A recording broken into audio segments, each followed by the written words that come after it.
Hey everybody, Carl from Cheap Smut here. We had some technical difficulties with this week's episode. There were issues with our web-based recording studio, so we were having lots of long delays with Gwendolyn. And then we also had an audio capture issue on our end, so everything ended up defaulting to the onboard microphone on the laptop, which is why we sound like a shitty Zoom call. That said, we had a ton of fun with this episode, and we didn't want to just throw it on the scrap heap because Gwendolyn worked hard on it, and we had a great time. So just so you know, the episode is going to lack the normal professional quality that a Cheap Smut episode has, but we wanted to put this out in the world, irrespective of the fact that, ironically enough, at the beginning of the episode, Gwendolyn praises me for teaching her how to make a podcast sound professional, and then this happens. So I hope you like irony, and I hope you like smut. So listen and enjoy this episode of Cheap Smut, where Gwendolyn Harper walks us through My Minotaur Husband.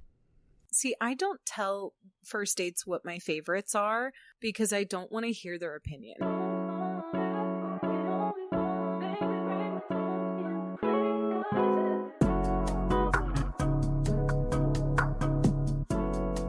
Hello and welcome to another episode of Cheap Smut. My name is Katie Mizell. My name is Carl Mizell. And my name is Gwendolyn Harper. And this is a podcast that loves what your hair is doing today. Oh my god, you're so cute.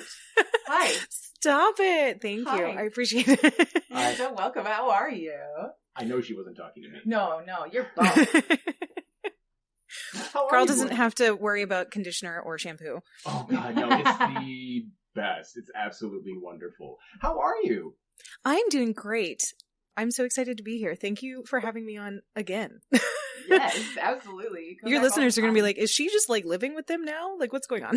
I wish, because A, it would have made recording this episode much easier. Much easier. Much easier. And B, you just seem like an easy person to live with. Thank you. That's a wonderful compliment. Oh, yeah. Well, he's right. I appreciate that. I'm pretty good at them. About once a week in my head or in real life, I have a conversation about like long-term platonic cohabitation. Like as we get older and the market, the economy is going to remain the same, we are going to have to just start living together because we're going to have to take care of each other. Communal living is going to become the norm. Yeah. And every time I think about that, I'm like, I could live with Gwen. Yeah. You're definitely, you're up near the top of the invite communal list. It's basically Nate, Murph, Gwen. And I think that's pretty much it. Jim, but only because I'm secretly in love with his wife. Okay, so Jim, and by proxy, Amanda. Yeah. I think that might be one of the nicest things anybody's ever said to me. No. Here's another one.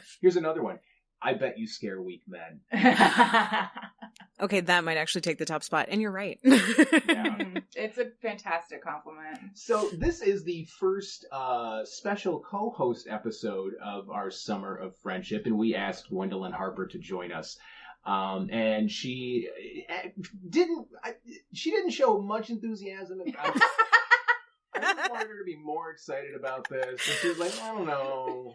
I begrudgingly agreed. Yeah. They had to agree to my terms. We had a back and forth with our lawyers. It was a lot. And you should have seen the rider. Oh my god. I was going to make a rider joke too. I was going to make one as well. See, this is why we'd make great communal living partners. Exactly. I was speaking of one of my most people who know anything at all about riders know the famous Van Halen rider story about the brown M&Ms. Oh, yes. Uh-huh. Yeah. And I remember the moment very clearly where I went from thinking they were a bunch of idiot assholes to they're the smartest people on the planet for asking for that. Oh. Why do you think that that's a smart move? Because it shows that the venue is paying attention to every single detail in their rider. And that would extend to other things. Like if they're paying that close of attention to the rider, then we can trust that the rigging where all these lights are hanging from is probably going to be okay because they caught this. And if they didn't catch this, what else did they miss? Oh, no, you're 100% correct. Yeah. If you can't pay attention to a small detail, how do we know that the stage isn't going to collapse under us? Exactly. Welcome to Writer Talk. Welcome to Celebrity Talk with people who are not Celebrity celebrities, Talk. but have definitely mentally compiled their writer. Yeah. But now I want to point something out, because the last time you were on the show, you sat in replacement of Katie. Mm-hmm. But this time you are driving the podcast. And if anybody listened to that last episode and is listening to this episode, they might notice that you sound different. And I sound better. Well, I wouldn't say better, but you sound different because you were talking through the same microphones that we talked through, the Audio-Technica AT2020s. But the reason you bought those is why? Is because I have my own podcast now. Yay! And Carl was an angel and helped me decide what mics to get and all the equipment that I needed to procure to make that podcast actually work and not sound like I'm in a tin can. Yeah. And I would love, and listen, listener, if you're out there and you're like, hey, Carl, help me start a podcast, I will do the same thing for you. Because I love talking about this shit. But what is the podcast called? It is called the In Our Ears podcast. It is about audio erotica and voice acting, and eventually we'll branch into audiobook narration and stuff like that. But right now we're focusing solely on audio erotica, not autoerotica. That's completely different. That's an entirely That's a different thing. podcast. That might be a tag on the but that is not the topic. And it is available where podcasts are available. So wonderful. And it does sound very good. Not to, Thank you. Not to toot Carl's horn. No, we should toot Carl's horn. Yes, we absolutely should, because if nothing else, this is a good way for you to vouch for, hey, if you want to start a podcast and you want it to sound decent for not a lot of money, call Carl. Yeah. And he will be very patient with you on an hour and a half long Zoom call, or not even Zoom, but it was on video call. Hour and a half call, and then I'll hand you off to Katie, who will then talk to you for like 2.5 hours. I'll just talk your ear off. It's the best way to spend an afternoon, to be honest. That's exactly what happened.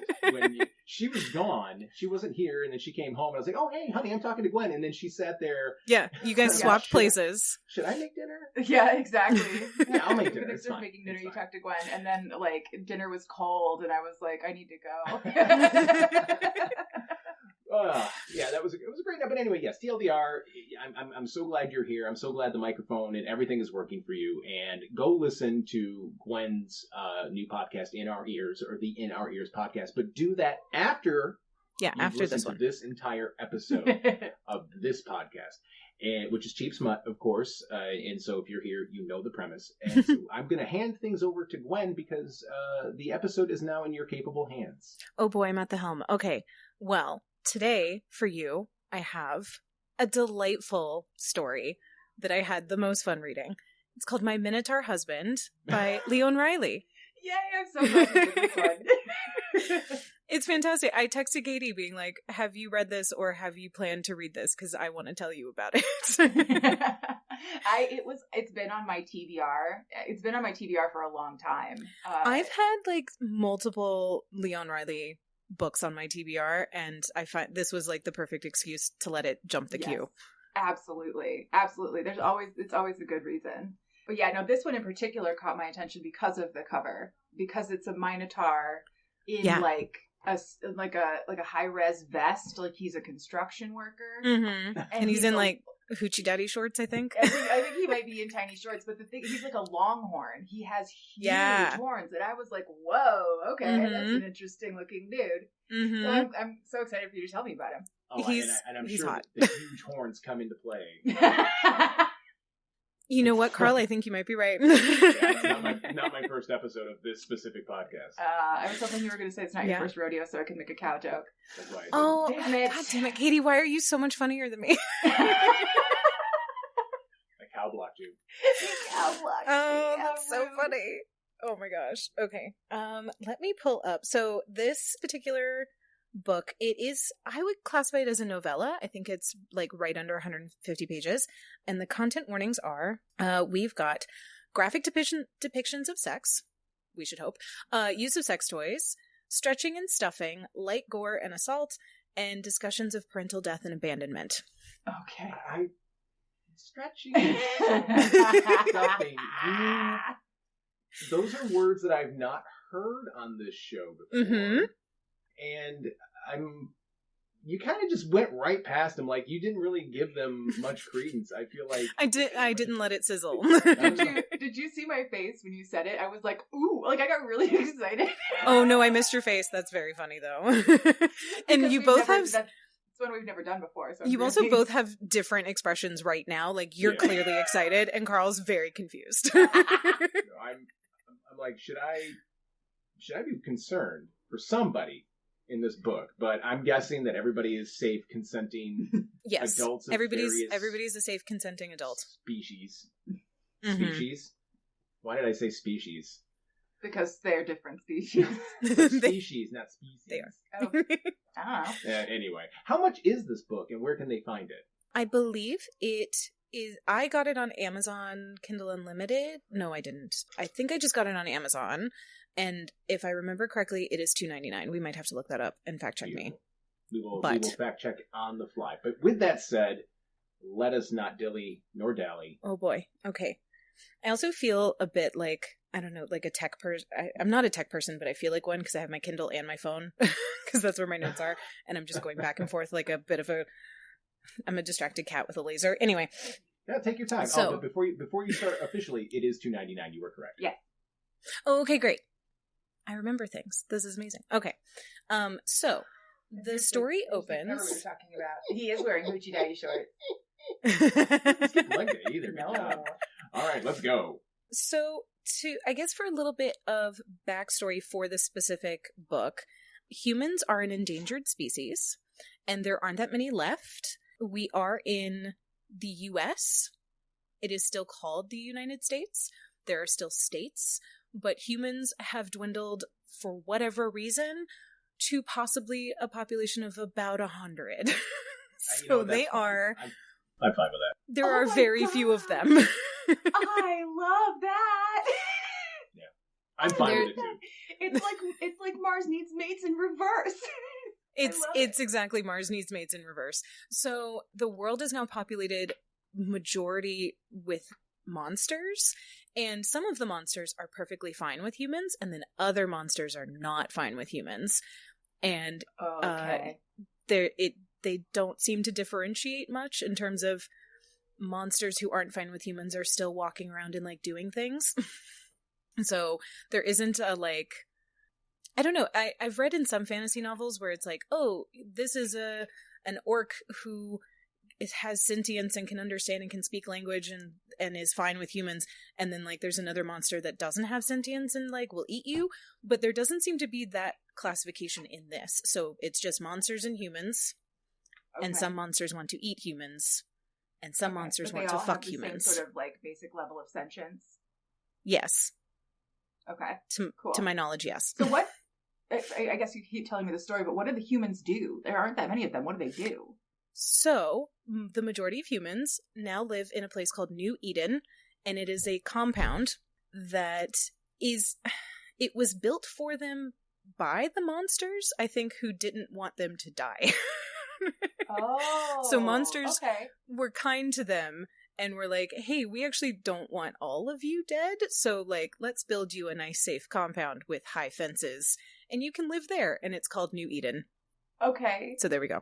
I mean, they made like a human zoo. It's a reservation.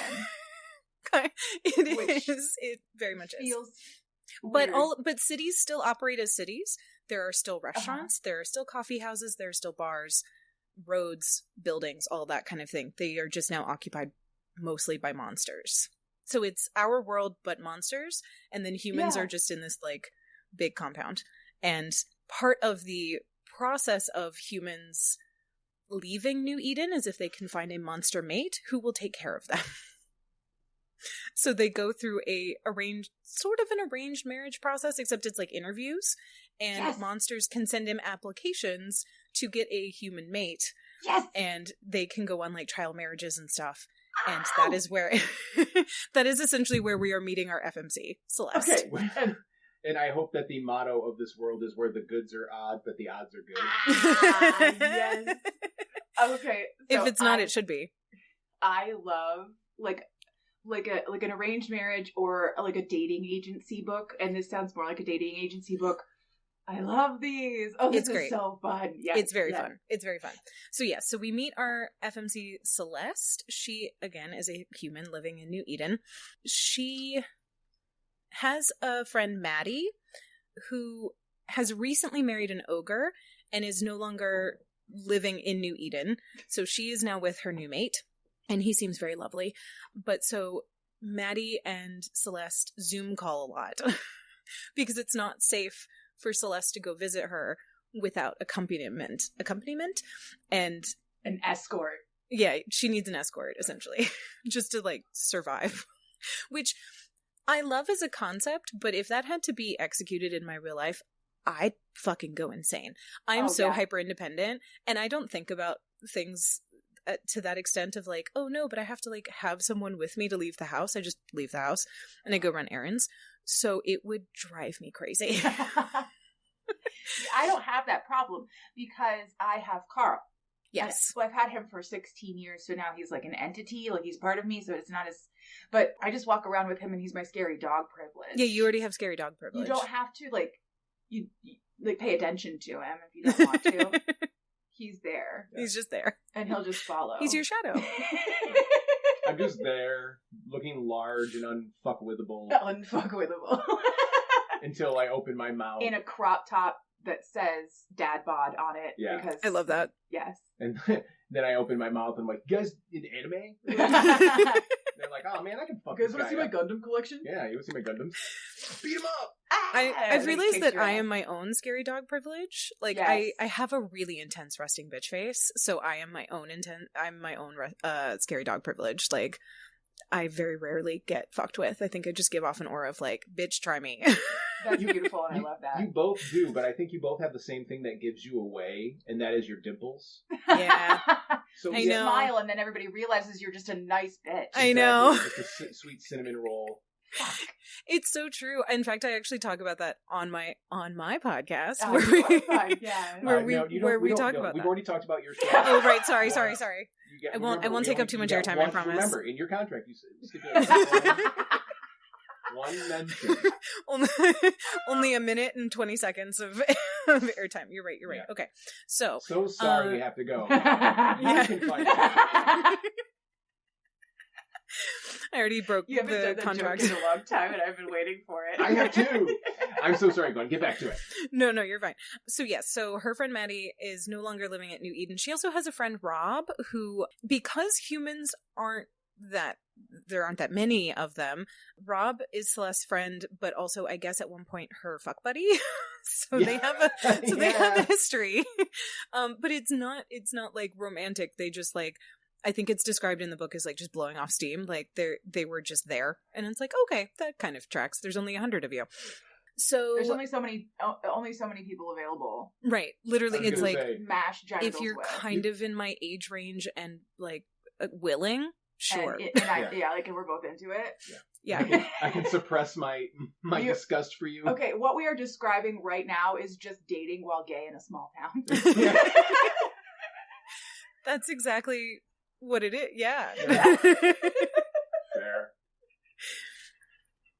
Oh, it's so true, though. That's so funny. Yeah, and she even says that, like, she had thought about marrying Rob because she's like, well, he's not the worst thing ever, but like, not the worst thing ever. What a way to build a life. Seriously. How'd you but know he was the one? He wasn't the worst. he thing wasn't ever. the worst one ever. Honestly, though, like, that's how I watch a lot of, if I'm watching, like, post-apocalyptic, like, content or dystopian world content, and people are, like, in a committed relationship with somebody else, I'm like, okay, like, this is very romantic and cute, but also, like, you only had 5 other people to pick from, so Yeah. So I'm guessing, like, it's either that or just be alone for the rest of your life. Okay, sure. Okay, well, we can't all have a booker walking into our lives, okay? Okay, that's fair. The post-apocalyptic bitches have to choose. I love that you burned Booker me with is my the, own book character. I was gonna say Yeah. Booker is the MMC of your Bloody Sunset, Bloody Sunrise. Bloody Sunrise trilogy, yes. Yeah. Yeah. You burned me with my own book character. That's hilarious. Meta burn. Got you. All right. So yes, so Celeste is in the garden. There's like a big community garden for New Eden, which seems appropriate. And she really, really loves gardening. She loves taking care of plants. She's got a green thumb that I wish I could have, because I'm lucky that the 2 plants I have are still alive. Like I'm not good with plants. So Rob comes to visit her in the garden. They're talking, and he is on not a trial marriage, but he is dating, I believe she is an orc or a troll. So he's dating a monster, but they haven't tried a trial marriage yet. But he's kind of the one who has convinced Celeste, like, maybe you should look at the applications again. Like, it would probably do you some good. So Celeste is like, okay, fine. I won't die a spinster. So she goes to I think it's like the applicant. I think there's an office. You get a new name. If you live long enough, you get a new name. Spinster. You stop being a spinster when you hit a certain age, and then you turn into like a thornback. There's like a list of names for oh my age god, of a single woman. Can I just be a thornback now? That sounds hilarious. I love that. Oh my god, Gwendolyn Thornback. Gwendolyn Thornback. Change your name. That'll be my third pen name. Come live in our communal property. Oh, and I can just be the scary, spooky single lady. Yes, exactly. Beware of Gwendolyn Thornback. Gwendolyn Thornback. Sorry, so she goes to the, I guess it's the like front office. I'm honestly imagining it like a big high school, and I know that that's probably not what it's supposed to be, but I'm imagining it like going to the office at a high school and being like, I need a tardy slip. Like it's very cute. And so she is like, okay, fine, give me the applications, because it wasn't said at first, but I believe that she had her like profile available for monsters to also see, so it's not just like they got to take a look at her as well and decide who they want to apply for. So she was also picked. It's not just her picking a monster, like they have also picked. So there's at least like some level of like, well, at least I thought you were cute in your picture, you know? Yeah. Which is kind of like your ugly human face intrigued me the right way. Right. I do love that. I'm imagining what an out of date, like, you know how like sometimes you see like a dating profile, like, yo, you haven't updated your picture in several years. I wonder what that would look like for like orcs, minotaurs, like various creatures. Like, how could they differ wildly? If you didn't look like your profile picture, how would an orc not look like their profile picture? Oh wow, your tusks came in. Okay, it would be like if you went to go on a date with a dwarf and they had shaved their beard. Yeah. Oh, yeah. Yeah. Or like if they said that they had horns and then they had no horns, or vice versa. Something like that. Oh, I should have known the way they cropped all their photos. Yeah. Or the way they wear their hair. Yeah. Yeah. Combing it around to hide the lack of horns. Yeah. The whole time. Anyway. We digress so bad when we have guests. Honestly, like, this is just what it is when we hang out virtually. So yeah, the listeners are just getting a input or a sneak peek into like behind the curtain of like, this is just what it's like when we hang out. And much like our conversations, I'm not going to edit any of it. Great. Just going to throw it out there. Hey, Katie got a week off. I want a week off. It's going in warts and all. Dog farts, dog barks. I don't give a shit. You know, great. No, I could not. Oh my god. I think if you tried, you would maybe upload it, and then 30 seconds later come back down. He'd be like, "Oh, this would be great," and then immediately can't like take it down and be like, "Never mind, I can't do it." LOL. Nope, I can't. No, I can't. I care too much. So she looks through a bunch of monster applications. There is a, it's kind of also funny. Celeste has some interesting like.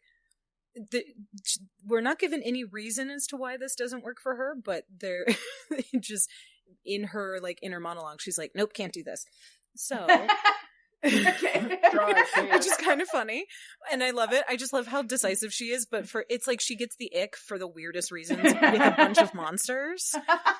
She where draws it's like weird lines. Okay, I draw weird lines. she draws weird lines, but I respect her for it. So she says that she sits down at her like little breakfast table in her compound apartment house, and she goes through the applications. The first one is a ghoul, and she has a problem with that because he's not quite tangible, and she's like, well, I would like to be able to have sex with my partner, so he's out, which that makes sense to me. The next is an imp, and she's like, I feel like he'll be too like jokish, and I don't want to be pranked in my relationship. Aren't they also like tiny? I'm assuming so. It doesn't say anything about the height of the imp. Okay. So I'm just assuming that they would be very tall. But her issue is not the height. Yeah. It is the mischievousness of them. Okay. And the fact that she's like, I don't want him like messing with my laundry. Oh. Aren't you not entertained by the dead rat I left in your sock drawer? Surprise! So I'm a then trickster. so then there's a mermaid, and she at first is like, like maybe, or I'm sorry, a merman, and she's like, maybe, but that might be tricky because one of us is landbound and then the other one needs water. And then the issue she has with him is that he likes watching sports, specifically water polo, and she's like that, and she just says that's a huge no-no for me, and then moves on, and it's like there's no explanation as to why. Water polo was a yuppie sport. Move on. She just she's not into water polo. Fun digression. I very recently learned that Flava Flav is now sponsoring a women's water polo team. The guy we sat 4 rows behind on a Spirit Airlines flight at 5 a.m. from Las Vegas to Detroit, that Flava Flav? The man means it when he says he supports women's sports. He's part of the women's water polo team that could not get the funding to do what they needed to do. I just think that's amazing. Who had Flava Flav turning into like the Everman's hero? I know, right? On their 2024 bingo card. Still wearing a fucking clock on an airplane even when he's flying Spirit. Yep. And I respect that about him. I don't know anything about him other than what I've learned through being a millennial, and I love him. I know incredible. He has no problems telling strangers no at the airport. Oh yeah, that's right. That was part of that story. That's hilarious. Can I have a picture? No. He just walked. Honestly, good for him. But this woman said, "Fuck water polo." Yeah. Proffered no explanation. None. We get none. Just like put the merman in the pile. Yeah. The discard pile. Did he? Was his picture just a picture of him holding himself? Like he photoshopped himself holding a picture of himself like hanging from a hook comically? No, he's just holding up his own tail. Holding up his own tail. Lyonne Riley, if you listen to this, fish guy picture. Lyonne Riley, if you listen to this, may we kindly request commissioned art of the discard pile and have the merman holding his own tail. Because that would be so wonderful. To Carl. Fuck you. Here's your stupid picture. Oh boy, how do we XOXO. come back from that? Yeah. Oh my gosh. I'm like laughing so hard I'm crying. We're 25 minutes into the recording. We haven't even met I know. We should I know. probably. All right, stop digressing now. Okay, so good luck, everybody. Godspeed. So then there's a fairy who's also looking for somebody to share her treehouse. She's not super into heights. And then there's a reanimated corpse who is looking for somebody who won't mind his smell. So Celeste is kind of going through the list and is like, these aren't super great. But then she comes across Theo. And Theo is our hot Minotaur. He works in construction. I think he's described as being like 7 feet tall, maybe like 7'2", and he has the giant long horns. So great, we love that. And in his application, how does he get through doors? Sideways. Well, remember, the world is for monsters now. That's true. They have probably redecorated. So even I'll get there, but he comes to pick her up for their date, and he's in a truck that is built for him. Wonderful. And so she has to like scramble up it like it's a mountain. She has to like climb into the truck. I don't know why my brain was automatically like, oh no, the human things don't accommodate monsters. Like they wouldn't have fucking done accommodations. I mean, I feel like if there's only 100 people left in at least America, if not the entire planet, they've probably remodeled. Oh yeah. But they still have to have like it's sort of like the modern, like you still have to have accommodations for humans. It's legally required that you have to like. Mm-hmm. Yeah, like as that, a like, human food, like on you one have side to. they have like It's required. You have to at least keep French fries and corn dogs on the menu. a set of stairs that like a giant creature could only go up in 4, but over here it's more traditional. There's like 20 stairs over here and 4 exactly. if you're 9 feet tall. It's yes, I love it. Exactly. Okay, so Theo works in construction. He's a big cow. He's a big Minotaur, and what catches Celeste's attention the most is that in his application he says he wants someone he can spoil. So already we are off to a good start. So she goes back down to the office again. I'm picturing it like a high school office where she's like, "Okay, I've made my decision," and she decides that she would like to set up like a kind of a mean lady behind the desk. No, I mean the woman is not really described, but I pictured it like just an elderly woman. It's like great.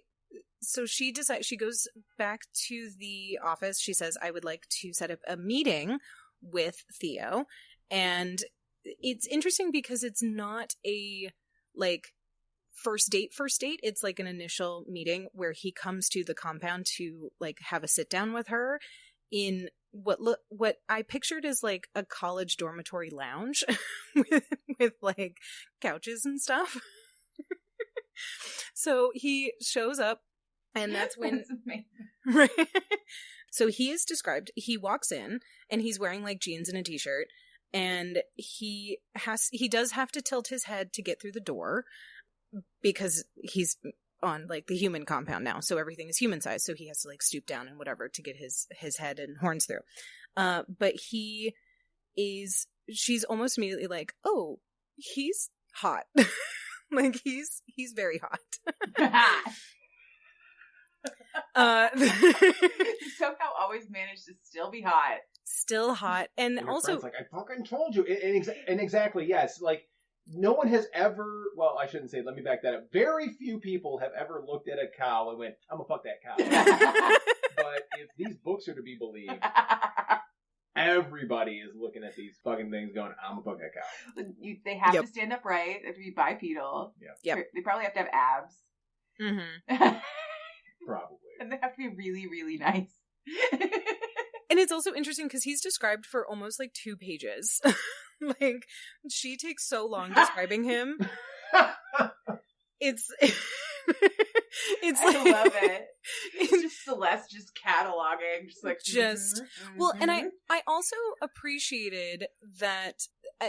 So Celeste, you don't really know what Celeste looks like throughout the entire book. She is not really described. The entire book is from her perspective. So I kind of like that because you can it's also written in first person, so you can kind of put yourself in her shoes a little and use her. I mean, you get to like use her as a proxy a little bit to like fuck a Minotaur. It's great. Straight up reader insert. Yep, I love it. Yeah. So he of course he's very tall, but then she also describes him as he's solidly built, but it's not from being in the gym all the time. It's because of his job, because he works in construction. And so he is like very buff, but I really liked that she described his middle as like, it's like thick, but you can tell that he's sturdy and strong, but he still has like probably a little bit of fat over his belly. And so it's like, okay, so he's a normal strong as opposed to like, he spends 8 hours a day in the gym strong. No offense to gym bros, but he is seen as like, okay, great. Thanks, Carl. But he is like, he's strong and warm. And he's got black fur with a white stripe down his muzzle, and then it also is on his chest. So he's like mostly black with like white. And I just imagined like a dairy cow from Wisconsin. Oh, I love it. It's very cute. I think this is the first Minotaur I've read that has black fur. Or like you read it, but you're now describing it to me. Yeah. But I think you're right. Most of the Minotaurs that I've read have been brown or fawn colored. Yeah. Or fawn. Or they're mostly human and they just have horns. Oh. Cool. I haven't read... Oh. I like it. All right. Okay. So it's an awkward first meeting. He's very quiet. And when he sits down on the couch, it like almost buckles under him because he definitely weighs like 350 pounds of like pure muscle, and he's like 7 feet tall. And honestly, I would hazard that he actually weighs more than 350 pounds if he's like 7'2". Like he probably weighs closer to 400. Carl could tell you how much this guy actually weighs, probably. Yeah. Oh yeah. No, if he's over 7 foot tall and he's as muscled as he appears to be on the cover and the way you're talking about it, easily over like probably closer to 450. Yeah. Like, I mean, just from the density, and then the horns, and then you had to the fur. add weight for the horns and the hooves, and yeah, exactly. Oh, and she does describe that does he have hooves? He does have hooves. He is described as having. She's like, oh, I can see his hooves, but also that makes sense. Like he doesn't need to wear shoes. So she's kind of like, oh, I guess he doesn't need shoes. Yeah. They're built in. What's so funny is I spent a very long time today falling down a TikTok hole watching a guy treat cow hooves like a farrier, cleaning and caring for cow hooves. Oh my god, I love that. I do follow a farrier on TikTok. To get a pedicure. Exactly. I do follow a farrier on TikTok, and he's fantastic. So God, yes, so the same guy I watched all day. Possibly. So yes, so their first meeting it's awkward. It's a little stilted at first. They don't really know what to talk about, and she kind of is like, okay, so like, what do you like to do? And he says, well, I really like movies.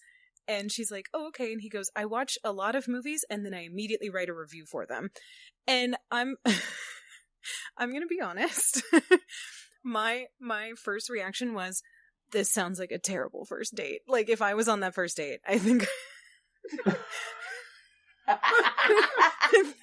think he's a nerd. I want to see his letterbox. I know. Yeah.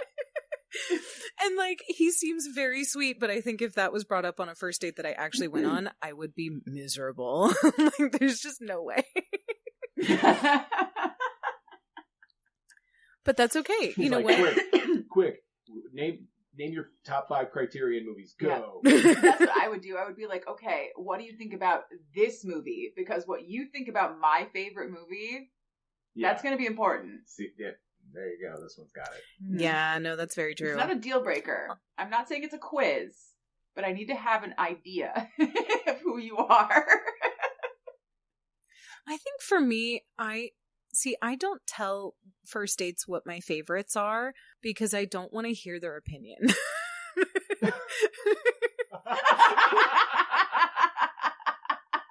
Oh, I hope we didn't laugh too quickly after that, so I can cut it perfectly. No.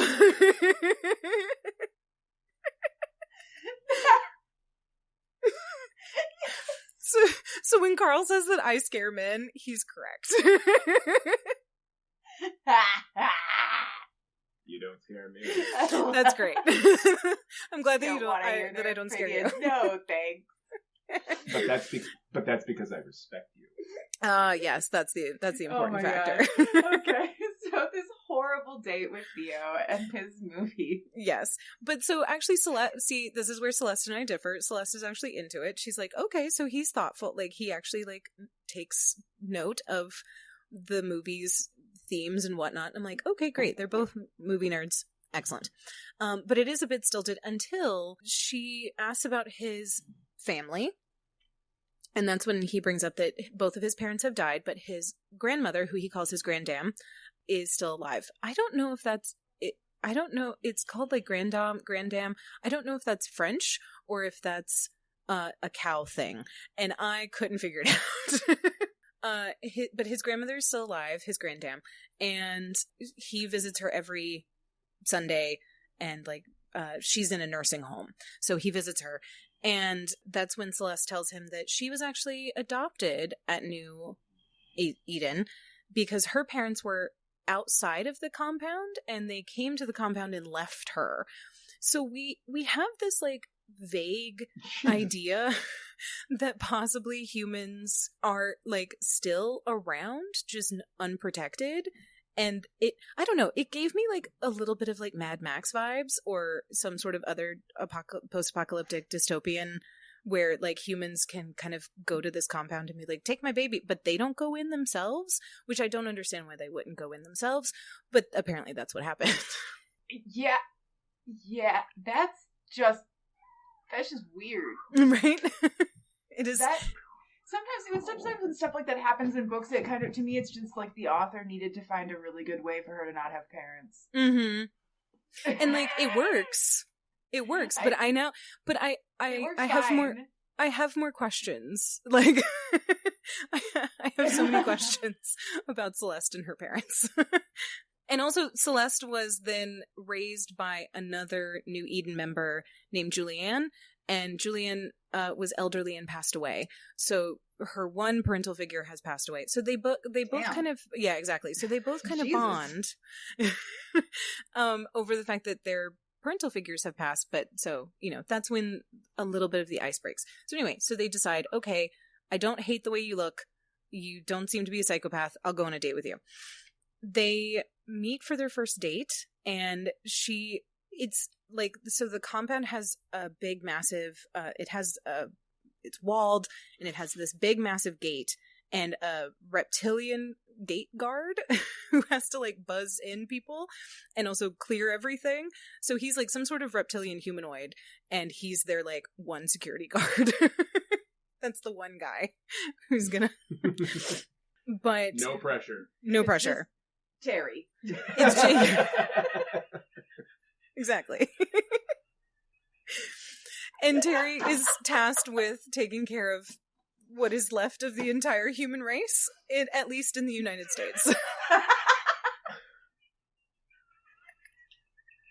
Terry is overworked and underpaid. Exactly. Maybe the monsters fix the underpaid thing. Maybe he's paid well. Oh yeah, maybe. That's why there's only like 100 humans left, because they came along, fixed everything, and the rest of the humans are like, fuck this shit. I'd rather live in our previous dystopian capitalist hellscape than deal with a fucking animal-led utopia. This is the Zootopia origin story we did not know. I feel like your listeners are going to be like, okay, so Gwendolyn came on and it was just chaos. Yeah. Because again, 42 minutes into this episode and no one has fucked. No. And I will, I guess, like, slight spoiler. They don't fuck for a while. This is a slow burn. For 150 pages, it's a little bit of a slow burn. And I kind of, I'm into it. So, all right. Oh yeah. Let's see. Okay, so yes. So he drives up to this like up the lone road to the gate. Celeste meets him out there, but his truck is made for Minotaurs, so it's massive. So she has to like scramble in, and he's very gentlemanly, and he opens the door for her and does all of that. And so it's a bit awkward, like as they're driving away. And she's like, oh, would you like to listen to some music? And he's like, oh, that's a great idea. So he turns on the radio, and almost immediately they're blasted with like hardcore death metal. So it's so the shy Theo, the shy Minotaur named Theo is really into death metal. That tracks more than I care to think about. And also he has two dogs. Oh, I'm looking directly at you. Oh my god! He has two dogs. It's very cute. He has two dogs. They're named Ramona and Bug, and I think they're described as like lab mixes. They're very cute. So they go and see a movie, and they then get ice cream. And Celeste asks him. She like hardcore cries in the movie. It's very sweet. And he like picked it specifically because he's like, you seem like you have a kind heart, so I wanted you to see this like really impactful movie or whatever. They then get ice cream, and after like a bit more of conversation, they've kind of like warmed up to each other. She asks him why he's still single, and he says it's because he really has a hard time admitting what he wants, and that he has trouble making the first move. So like everything is set up for this guy to be the shyest of shy. Which is cute. Also, I'm a Minotaur. Yeah. Right? Minotaur. Let's call the whole thing off. Yeah. I wasn't passively correcting you. I've always said Minotaur. No, I don't know how I'm supposed to pronounce it either. Matters. No. They do I'm have just imagining this poor guy trying to date. That's I know. so cute and sad. And they also don't describe, I mean, he has his grandmother, but they don't talk about, like, there's a little bit of description of the Minotaurs coming over from Greece, but they don't talk about, like, what their numbers are like. So we don't actually know what the Minotaur population is. So for all we know, Theo could be one of, like, 10. Like, we don't know how many Minotaurs there are. Especially since his parents died. Like, who knows how many there are. Everybody in this entire world is just dwindling numbers. Exactly. Oh god. Exactly. So they have their first and second date. They're really, like, having fun spending time together. He takes her to an Indian restaurant for their second date. It's very cute. And she's, like, never been into a restaurant before because humans are, like I said, on that compound. So she's never been in a restaurant before. So then she gets to go to an Indian restaurant. Imagine your first restaurant being Indian food. I'd never eat anything other than that ever again. That's amazing. Oh god. Just kill me and just roll me up in a big roti. I love it. So then after their meal, which also Theo orders literally every vegetarian meal on the menu, and he devours all of it. They then go to a bar, and he says, like, listen, I really like you. And she is also bold enough to say, I like you too. And they kind of have this, like, awkward back and forth. He's a little, like, unsure of what to say. And then finally she's like, I mean, I wouldn't mind doing a trial marriage. And he's like, oh, okay. He gets, like, really excited. And so they decide, okay, we're going to try a trial marriage, which means that Celeste will then move out of the compound and into Theo's house. They don't have to share a bedroom. He gives her a guest room. But essentially the rules and the terms and conditions are that she can stay and try things out, see if he's going to be a good partner, see if she even likes living with him. And if they like it, then they will officially get married. But this is, like, a trial period. Very cute. Okay, sure. If you don't like her, you can return her within 15 days of your money back. Gotta read that T&C. Mm-hmm. Exactly. So what do they consider damage to that property? What voids that warranty?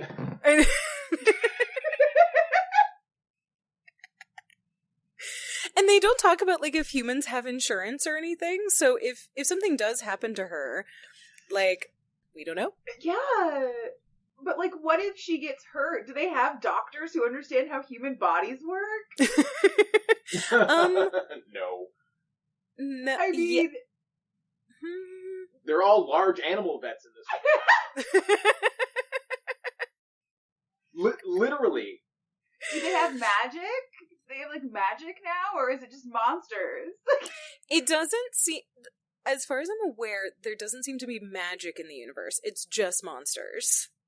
So, okay. Who knows? Okay. Who knows? So you can't even, like, magic her better if she gets sick. No. Fuck, we didn't think this through, team.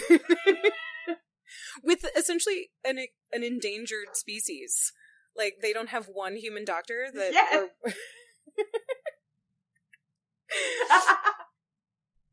It's very silly. So, Celeste decides, okay, great, we're going to give this a shot. So she moves in, and it's very cute. Theo comes and picks her up. They're driving through the country. She thinks he's going to take her to the city, and he actually takes her to, like, a suburb, and he lives in, like, a cute little yellow house, and he's got a dying garden in the front, and she's like, oh, that's my first project. I'm going to fix this garden.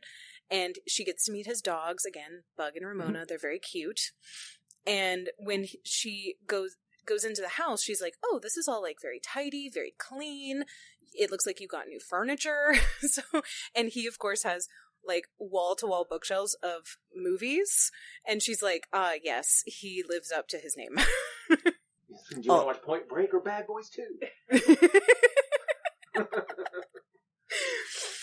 one do you want to watch first? So then after she's like comfortable, they have their first weekend together. It's very cute. She's like, you know what? I'm going to like plan out the garden. It's like a rom-com. Like they go to the farmer's market. He shows her around. They have movie nights every night. They cook together. It's so cute and sweet. It's like adorable. And they, of course, Oh, so there's actually like a detail in the book where he has like he has a painting of cows, and she like looks at it and she's like, what is that about? It's not like family portraits. It's like just cows grazing in a field, and she's like, I don't understand why you would have that. It's right next to your photo of humans playing poker. I know.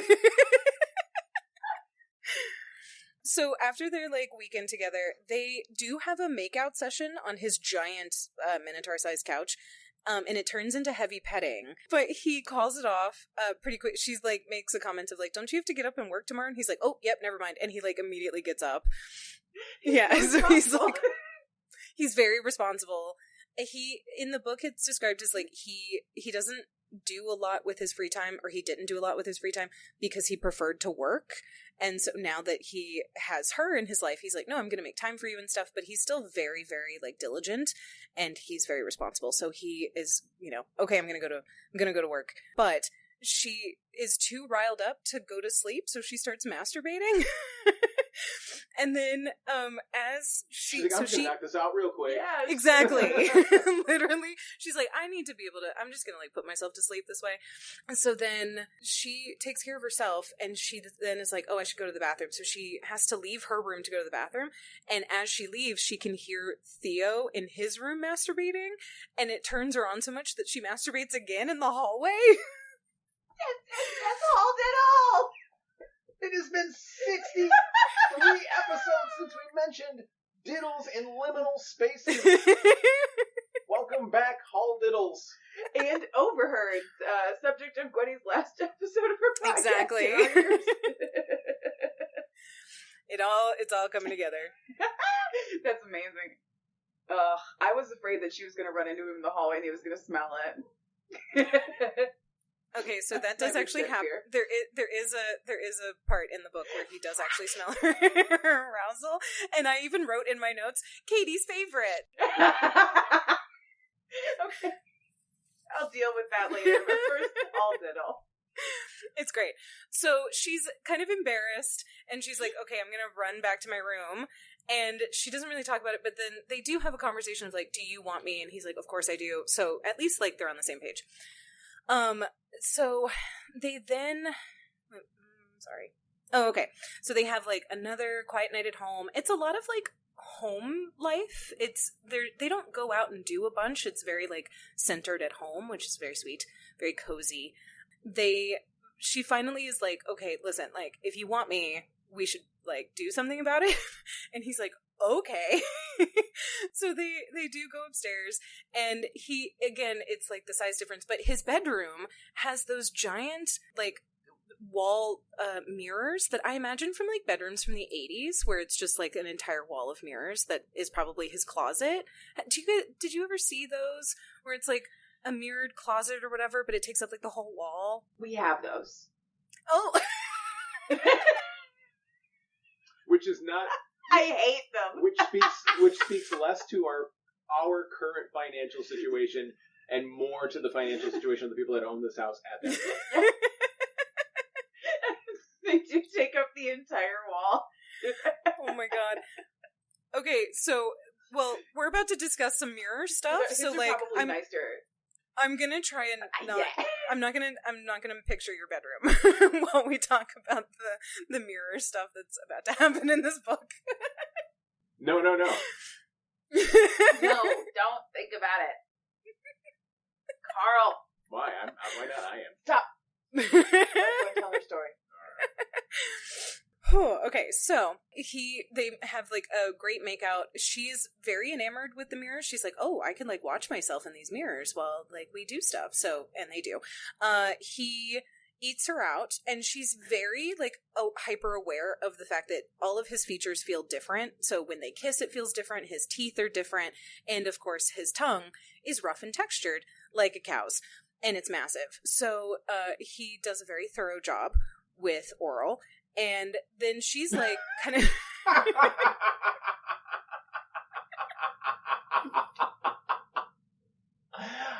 I look, I know we've talked about not talking about our sex life. All I'm going to say is that the next time I do that, I want you to compliment me by saying that I was very thorough. Okay.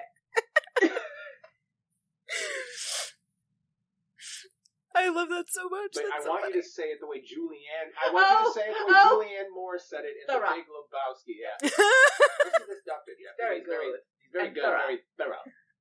Thorough. Very good and thorough. Oh, now it's going to be even harder for me to... On the reference before all I said was... I said Julianne Moore, and you knew you meant it immediately. You said the word thorough, and I thought of it immediately because it's been an echolalia in my head since the moment I watched The Big Lebowski for the first time. You're welcome. He's very thorough. And then he fingers her, and at one point she's like, okay, I'm ready, like, let's do this. And he's like, no, you're a human, and you're... You are not. I'm not bragging. I'm just being honest. But like, let's be real here. Here, let me show you this gif of this train trying to go through a small gross cavern. And it like hits it and backs up and hits it and backs up and then finally just breaks the earth. Oh my God. Do you get it now? Yes, and that's exactly what they're trying to avoid. So she's like super eager. She's like, I wanted to climb you like a tree since we made out the first time.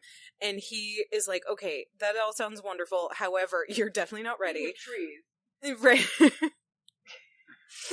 So he is like, okay, this is lovely and wonderful, but he then reaches into his nightstand and he pulls out a very large blue dildo, and she's kind of shocked because she's like, that's quite large, but she also has seen his cock and she's like, well, it's not quite as big as you, so like, what are we doing here? And he's like, we have to train you to be able to take my size. So this is when the stuffing and training element come in, because she's such a small person.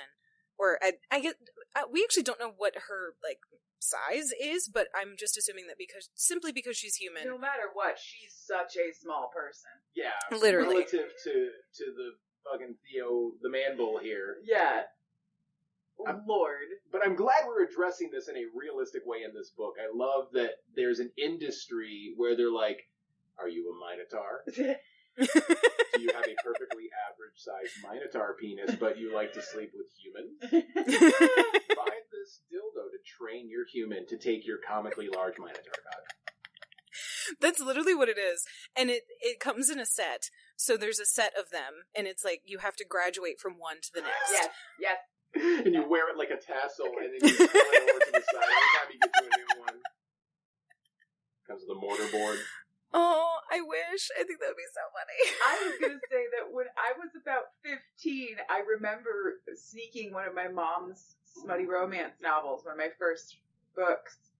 She loved her Bertrice Smalls, God bless. And there was a sequence of the laird or whatever who had married this woman giving her a phallus, like a leather-wrapped wooden phallus, to slowly train her to take his size. And at 15, I was like, I don't know what that is, but I'm sure it informed me in many ways. It's oddly like it's oddly like conscientious and very nice, like for a romance novel that I'm assuming was written in like the 70s or 80s. Like that's actually very nice. Yeah. And, like, yeah, you're probably some form of virginal and like or inexperienced. Like, we're just gonna, like, make sure that you're comfortable. Yeah, exactly. Knowing what I know now about that author, it was a kink thing. But before, you could just have that in books. Oh. But, to your point, yes, Minotaurs do it. With bigger blue dildos. Yes.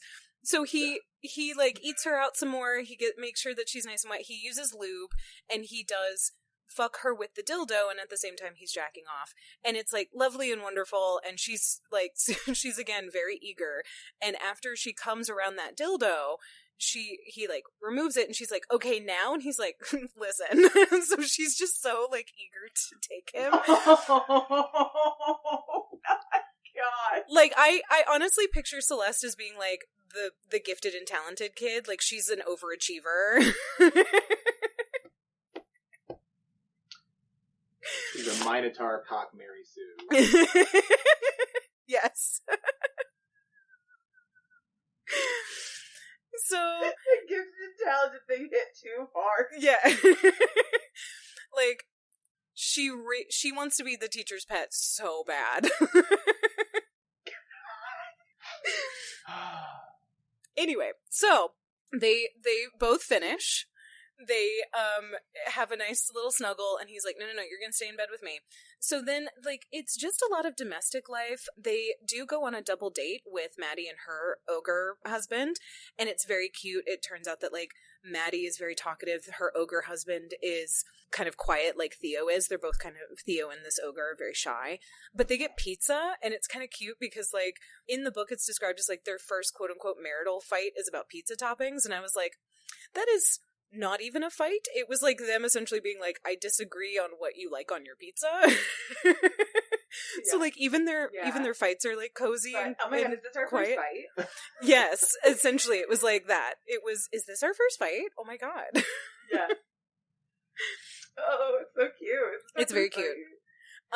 So he eat like a whole pizza? It feels like a Minotaur would need to eat a whole pizza, just like a taco. He doesn't eat it like a taco, but he does eat quite a bit. It's like I think she eats like 1 or 2 slices and he eats the rest. Yeah. So then so at that like double date, Maddie is the one who kind of instills into Celeste that maybe she should try and go out on her own. Again, there's still this like looming threat of like, you can't, if you're a human, you can't go out by yourself. Monsters will eat you, or some monsters will eat you. And like, you can't really tell which is which. And so there's this like instilled fear in every human of like, don't go out unaccompanied. But Maddie is the one who's like, but I go to the grocery store by myself and it's fine. So she is kind of like, you know, pushing Celeste a little bit to step outside of her comfort zone and be like, maybe you should like go to the park or something with that while Theo's at work, whatever. So that's almost exactly what Celeste does. Eventually, it takes her a couple of days, but she works out the courage and she's like, okay, I'm gonna take the dogs for a walk. Which in my head, I'm like, oh yeah, okay. Yeah, and in my head, I'm like, I'm so hyper independent that I'd be like, of course I'm going to take the dog. But also to her, it's like such a big deal that she's going to take the dogs for a walk to the park, which is not even a mile away. It's so funny and cute, but also like, oh yeah, I guess if you're living in a world where monsters are trying to eat you all the time, it would be extra scary. Yeah. I'm not hyper independent, so I can identify with Celeste. It's like 3 days of planning to get up the motivation. Mm-hmm. To put the leads on the dog and walk out the door. Yeah. How big are these dogs? Well, they're described as like labs. I think they're labs. So they're average large dogs. They're large breeds, but they're still average large breeds. All right. So she finally works up the courage. She's like, okay. I was hoping there were like Pomeranians or something. No, I know that would actually be very funny. But no, they're just labs. And she's like, okay, I'm going to do it. I'm going to take them to the park. And of course, because why wouldn't it happen? On her first excursion out of the house, she loses the dogs. They like run off without her. And as she's trying to call them back. Oh, no. I know. As she's trying to call them back, her wrist gets wrapped with kind of brownish white fabric. And she gets yanked back. And then it happens to her other arm. And then she is spun around. And she comes face to face with a rotting mummy. Ah! You said, okay, I thought mummy, but then I was like, no, surely it's a not. Mummy. It's a mummy. It's a mummy. It's a mummy. Okay, we're doing all the monsters, the Universal Classics. Okay. Exactly. Exactly. And it's not said really, like, why the mummy wants to eat her. I mean, he seems to want to, like, chomp on her as if he's a zombie.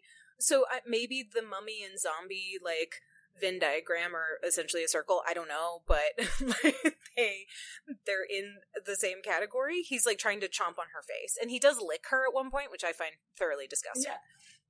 Yeah. Ew. Yeah, it's gross. Ew. Unpleasant.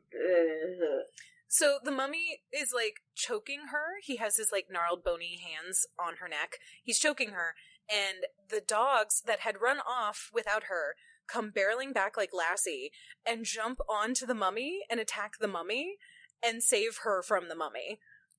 So the dogs are the heroes of this situation. Hippo, you're sleeping through the best part.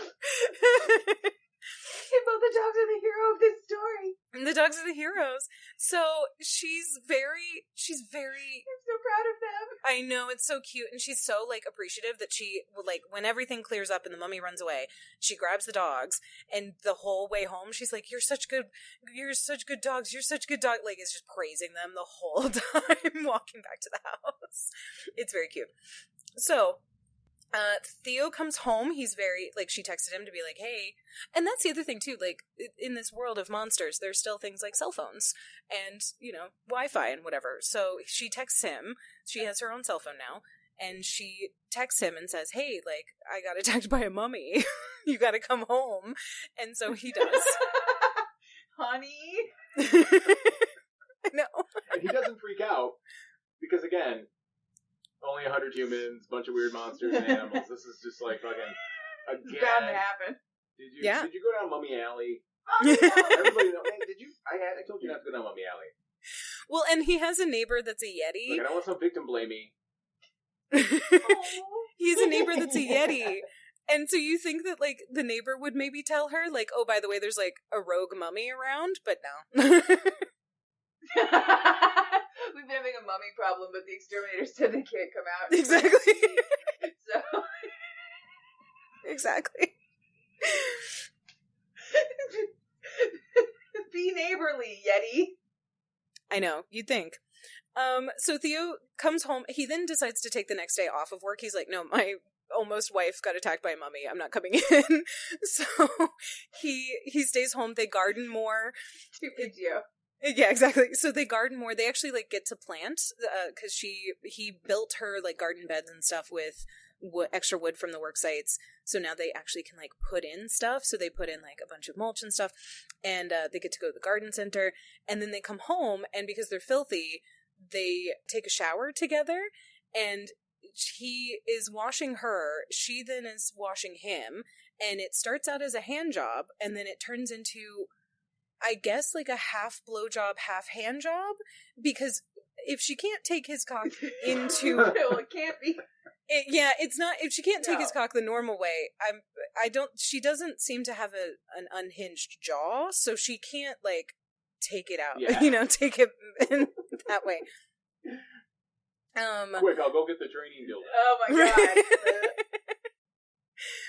So it's like a both hand and blowjob. And he is, like, completely enamored. He's like, this is amazing. I'm not sure if Theo has ever had a blowjob before, but he's super into it. And she is super excited to be able to do that at all. So then they finish their shower. You know, he comes, they finish their shower, and then he immediately takes her out of the shower and, like, launches her on the bed. And is like, we're doing this. But he... One hand. So they then, they are making out again. He then is like, okay, well, we've been using the blue dildo for a while, so let's try the next, we're going to graduate to the next one, which is an even bigger red dildo. A red one now, okay. It's red. Yes, because that's how you know it's dangerous. Exactly. Exactly. Nature's way of telling you something is dangerous. It's red. Yep. And it at first it's okay. So he eats her out. It's very fun for her. She does come, and then he's like, okay, we're gonna try this. He lubes it up. It I think it makes it like an inch in, and she's like, nope, we gotta call it. Like, can't do it. This is too much. And she feels like really... Oh no! I know. Eager. Very overeager. And again, this is why I think that Celeste is like a previously gifted and talented child, because she feels disappointed that she can't take this massive red dildo. And she's like disappointed in herself, and then also like disappointed. She's like, is Theo gonna be mad at me for not being able to stretch my human body? I never thought that this would be the way that I related to another human being. Like, I feel this so strongly. I never once was like a gifted teenager and thought, this is kind of like when a human woman tries to have sex with a Minotaur. And the Minotaur has a series of like progressively larger training dildos. And she gets to one, and she just can't do it. Like, that's what this feels like right now. That's what this AP math class feels like for me. Yep. This is me with like chemistry class. Yeah. And it's like Kate with just breathing right now because she. Katie's tapped out. She can't do it anymore.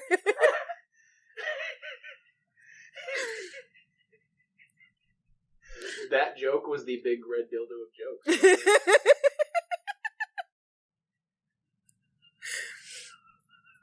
I gotta stick to the blue dildo jokes. It was the AP math. That's what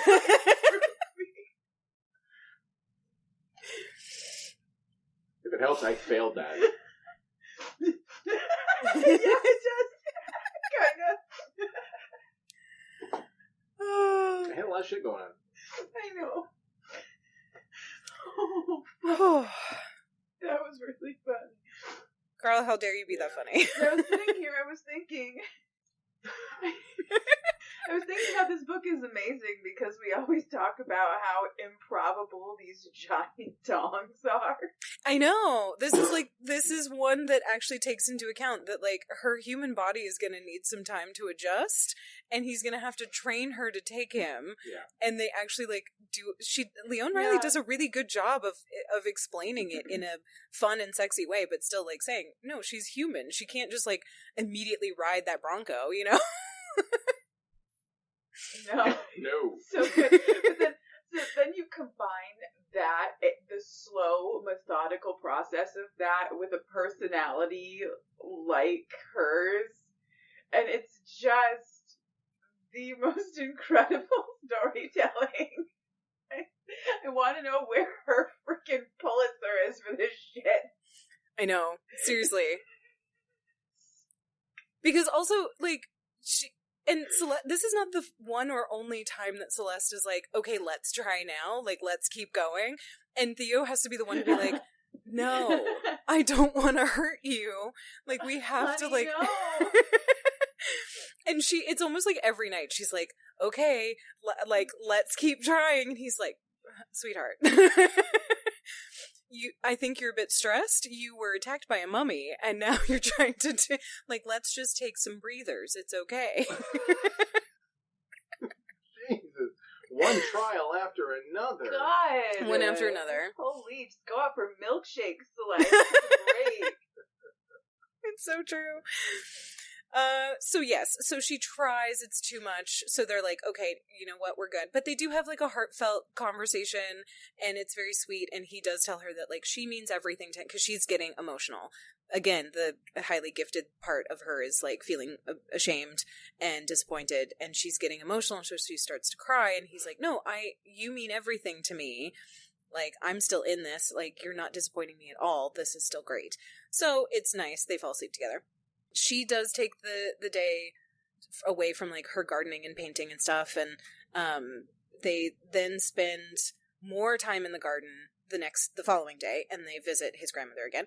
And then, finally, after, like, multiple days and multiple attempts with the blue and red dildo, and finally they're like, okay, you know what? Let's have like a nice Italian dinner and some wine. And so Celeste, possibly for the first time, has wine, and she's like, woo, I feel nice. Yes. So I guess like the secret to being able to take a Minotaur cock is red wine, I guess. Yeah. You just gotta eat, play, pray, love your way right into that one, I think. Don't be ridiculous. It's the It's And so Celeste is a little bit buzzed on red wine, and he gives her a massage, and so she relaxes a little bit, and then she's finally like, okay, I think I can make this work. And she gets very, very excited, and they're like, okay, let's go upstairs. Like, let's do this. So, this is when it becomes like the most methodical fucking ever, because he, again, eats her out. Sure, she comes. It's great. He eats her out. She's like having a great time. And then he uses the blue dildo, and he makes sure that she is having the best time ever, but she doesn't come yet. He doesn't make her come on the dildo. He just makes sure that she's having like the best time ever. And it's very slow, very methodical, lots of lube, lots of licking. It's fantastic. And then when she's like really worked up, he's like, okay, I think you're relaxed enough, and I think you're like eager enough. We can take the red one. So he finally is able to get her to take the red one. And when she's comfortable with that, she's like, okay, please, can we do this now? And he's like, yes, we can. And this whole, I also forgot that like this entire time too is that he's been doing this. He had turned her on the bed so that she could look at herself in those like big mirrors. That's why I was like, I'm going to try and not imagine your bedroom is because he's turned her. Is because he's turned her so she can watch herself in the mirror as he's fucking her with each dildo, and she's like getting more and more turned on. So it's like, it makes total sense, and I totally get it. It's just also like, I now can picture y'all's bedroom, and I'm just, you know what, we're gonna breeze on past that. Let's pray for the best. Yeah. Exactly. I will say something that will get me divorced. Let's not. I can't. So I'm sorry. Are there descriptions of her being able to see it in her own stomach? No. Okay. Because that kind of squeaks me out. I just need to know. Okay. No. She can't like see any sort of like stomach bulge. We don't need to worry about perforated organs. It's just... And also, cool. I don't think it's a situation. I don't think it's like a Dustwalker Bride situation of like he has to magically rearrange her organs to be able to fit him. I think it's more of like the thickness as opposed to the length. So I don't think it's like a length necessarily issue so much. I mean, maybe a little bit, but I think the majority of the issue is that he's just girthier than perhaps she has ever. Girth problem. Sure. Okay. Exactly. Sure. I gotcha. So they're finally fucking, and it's great. Theo is again very gentle, but also it's interesting because he's very again methodical with her, and he takes his time, he inch by inch, kind of very slowly, and she's of course going like mad with it. She's like, please just fuck me, and he's like, no, I'm not gonna hurt you. But then once he is finally fully inside her, it's described as like the animal takes over, and she kind of sees this like thing happen in his eyes where he's a little bit like not fully distant, but like it's like something kind of possesses him, and he's a little bit more animal than he is human or Minotaur. Like he leans into the animalistic side more once like things are actually going. Sure. So it makes sense. Of course. Yes. And because she starts to tense up while they're fucking, he then has her look at them in the mirror. So he's like, watch. So he like has her watch in the mirror again while they're fucking, and that like helps her relax again. And it just like, it's on, and it's great. And even Theo's like, this is the best. And he makes like a I guess like a cow noise when he comes. Which is delightful. It's a delightful like detail because it makes total sense. He's a Minotaur, but also it's just like all of the little details in this book are fantastic. Like all of the little, it's like for such a short book, there's such an interesting world that has been built because you can tell that like he even says like, I don't have an affinity for actual cows. Like I don't feel like they're like distant cousins or whatever when she points out the painting. So there's like obviously, you know, differentiation between minotaurs and cows and monsters and stuff, but it's also just like, I don't know, it's all just very delightful. I had the best time of being like, this world must be incredible to exist in. Like this is truly wild. So they have the best time. She's like, can we do this all the time? And he's like, well, now that you're like comfortable, sure.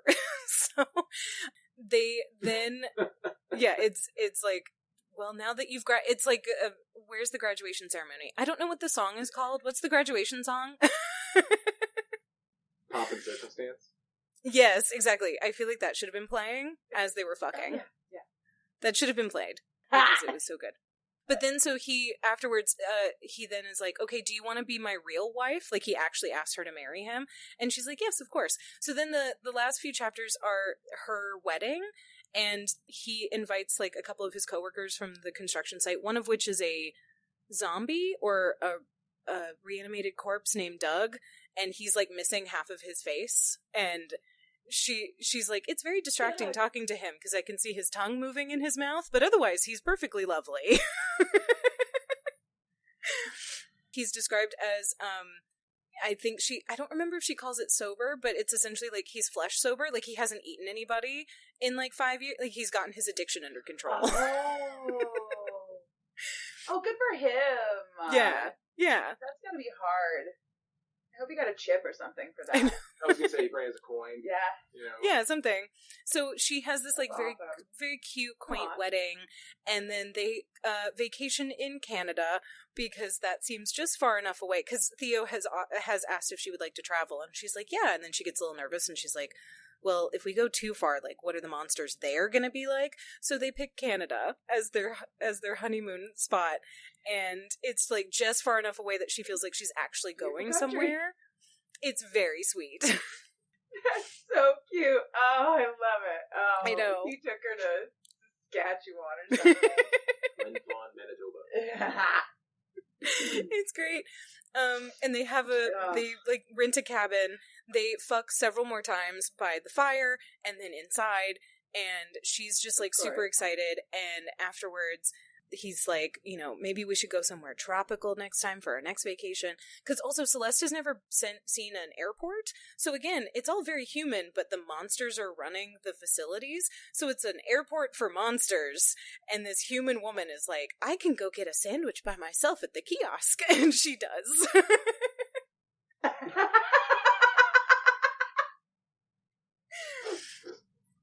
Again, it's so delightful. It's like so proud. It's of her tuna salad.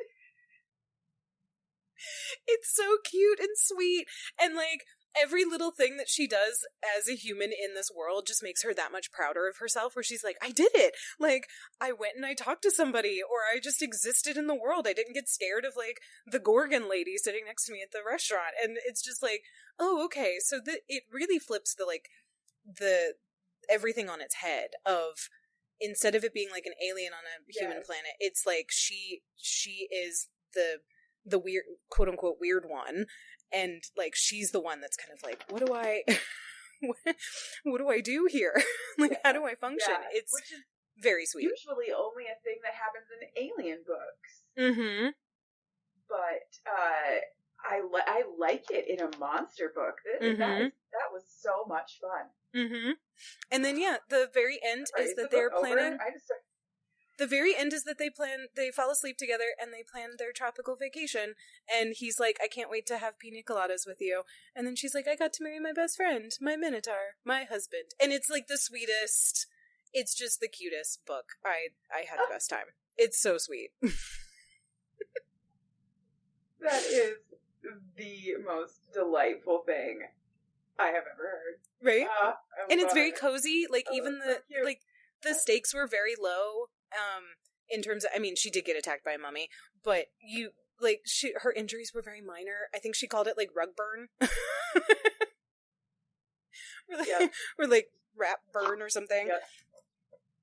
It was just the cutest. It was so sweet. The mild friction burn. Yeah, and I want a Minotaur for myself now. So, maybe one day. That's adorable.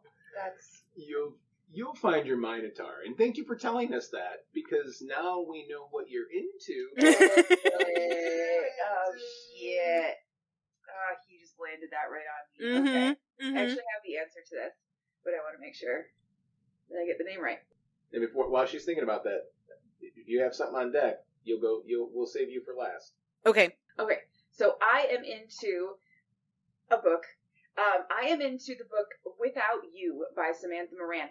Second time I'm mentioning a Samantha Moran book in the What Are You Into segment, because she does not write smut. So I can't ever put one of her books on my show, but they're great.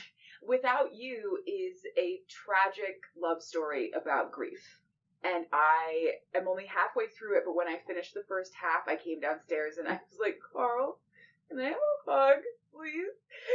Because I was just wrecked, but it is beautiful. It is an incredible story, and Samantha is a beautiful author.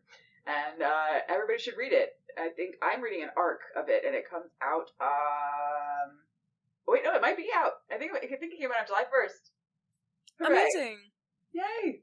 What about you, Carl? What are you into? I'm into a lot of things, but I did promise myself that I was going to say this week I am into specifically one song by the phenomenal, multi-talented musician Thundercat. He's primarily known for playing bass, but he has a song that is the vibe. If Cheap Smut, if the vibe of Cheap Smut had it was turned into a song, it would be the Thundercat song Dragon Ball Do-Rag.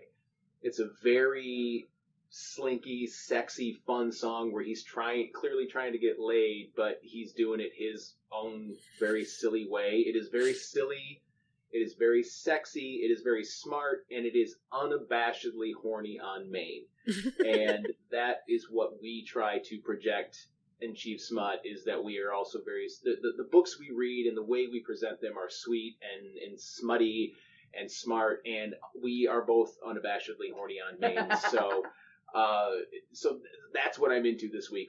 The song Dragon Ball Do-Rag by Thundercat. Gwendolyn Harper, what are you into? I am into season 3 of The Bear. I love The Bear. It is such good television. It's one of the most stressful TV shows I think that's out there. The Christmas episode from season 2 gave me an anxiety attack. That entire family is toxic and terrible to each other. It's just, I feel like you gotta take a Xanax to watch it. However, it is so incredibly well done, and the entire cast is so attractive that I'm just blown away. Like, every time I watch an episode, I'm like, oh my god, you're all so stressful and also beautiful. Like, what is happening? Why are we doing this to ourselves? You could have just stayed a sandwich shop. Like, why did we have to do this? But it's great. It's great television. It's been beautiful, and I'm having the best time. We keep... Yeah, exactly. We keep saying that we need to watch it, but right now we're currently plowing through Jujutsu Kaisen, so we will eventually get to it. But every time I see a clip from it or a trailer, I want to watch it. I'm a huge Matty Matheson fan. Like, I'm a fan of his YouTube channels and everything, so I would love to see him. And I've seen clips of him, and he looks like a fucking natural in the show. So I'm really excited to watch it, and I'm really glad that you're into it and enjoying it and vouching for it. So yes, thank you for that. Yes, definitely take deep breaths while you watch it. Because even the trailers stress me out. Yeah, just take lots of deep breaths. Yeah. You know what? This is the end of the episode. Fine. Folks, we've been having issues with delays. You probably noticed it. It's fine. We tried our best. Next week, we are not going to have one. Exactly. Yes. Next week we are not going to have Gwendolyn on the show because that's just what we agreed to, and that's fine. It's not in her contract. It's not in her contract. What is the book you will be reading next week for the show? Next week, I am very excited to say that I will be reading Snuggle by Sabrina Cross. Oh, I'm so excited for that one. As am I. But in the meantime, you can find us on social media. We are on Instagram and TikTok and Threads at Cheap Smut. If you would like to send us an email, please do so. cheapsmutpod@gmail.com. If you go to our link tree, click on that link. The top link is going to be a link to this book. It is not an affiliate link. We are just trying to help the authors out. If you would like to support us financially, you can do so for $1 on Patreon, like these fine folks have. April D. Berry, Leah Legend, Dana Goddard, Stephanie Hawkins, Gemma, Lady Squishy Buns, Tia Esk, Rob Gatika, Angela McNichols, Katie Hurd, some nerd named Gwendolyn Harper, Seneca O, and Rebecca K. The music that you hear in this and every episode is called Nostalgia by Mackay Beats. You can find it along with thousands of other songs free of charge for you to use at the Free Music Archive, freemusicarchive.org. We need to put this show to bed, and then our son, who has been up way too late, Gwendolyn Harper, thank you so much for joining us this week on the show. Thank you guys so much for having me and for being patient through all the audio delays. This was so much fun. I think I cried 3 times laughing, and I'm lucky I didn't pee my pants. So, audio delays worth it. I had the best time. If there is a book in you, write it. And if there's fucking in it, I'll read it. And then she will come on this show and explain it to me. Audio delays and technical issues and all for your entertainment. I'm going to put this to bed. Goodbye. I don't look forward to editing this tomorrow.